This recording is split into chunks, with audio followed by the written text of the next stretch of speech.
Elder W. Woodruff said we had all learned by experience that we needed the Spirit of the Lord to help us in our public duties. If ever there was a dispensation since the beginning of the world that needed the spirit of inspiration, now was the time.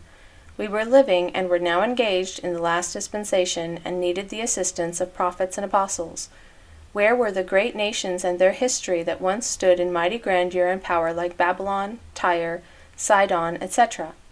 Not only had those cities been swept from the earth, but many others, all of whom had been the subjects of prophecy in their turn by the humble servants and prophets of God, which prophecies had received a literal fulfillment in the entire destruction of those cities, according to the word of the Lord. The Bible, or Stick of Judah, contained records of many of those mighty nations that had been preserved. So with the Jaredites, Nephites, Lamanites, and their cities and temples, people who once dwelt on this continent. The only complete record now in existence in reference to them is the Book of Mormon, or Stick of Ephraim, brought forth by the Spirit of Revelation. All the prophecies contained in the Bible and Book of Mormon that had received a literal fulfillment were a sure and certain guarantee that others had pertained to this last dispensation would also be literally fulfilled in their time and season. Not one jot or tittle of the Word of God would fail. God had decreed by prophets in the Book of Mormon that no nation should be permitted to continue on this continent and prosper unless they kept his commandments. But when the cup of their iniquity was full, they should be utterly cut off and be destroyed. This continent was now occupied by a Gentile people who had slain the prophet Joseph and his brother Hiram, cast the saints from their midst, and been persecuting them ever since their organization. And unless they repented and humbled themselves before God and embraced the gospel, no power on the face of this earth could prevent the judgment of God being executed according to the prophecies of the servants of God. No previous dispensation was ever fraught with so many prophecies as this in which we lived. No man could indulge in fighting against God and his servants without being cursed by the Almighty.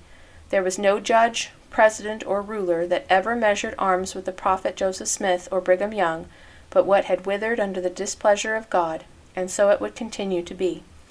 Woe be unto those who fought against Zion.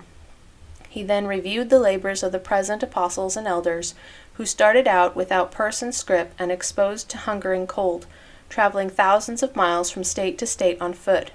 He then exhorted the saints to faithfulness, as this was not a time for trifling away our time, neglecting our prayers and other duties that God required us diligently to observe. In a short time the parents of the present generation among us would be with Joseph and Hiram behind the veil, as a mighty work awaited them there. Then the responsibilities of this great work would rest upon the shoulders of our young people. Hence he said unto them, Prepare yourselves for this labor. He then spoke of the value of keeping a record of the dealings of God among us as a people. God had inspired him to keep a record since he became a member of the church, and he earnestly urged upon the young men to do the same. Babylon would be swept away, her libraries would be burnt up, and what records were kept by the servants of God would be invaluable in the future for generation to come, to read and trace the work of God as it daily transpired. He strongly recommended the elders to cease spending their means in smoking and drinking and other evil practices, and have it devoted in educating the children, and we would hear nothing said about a 5-cent tax to sustain free schools.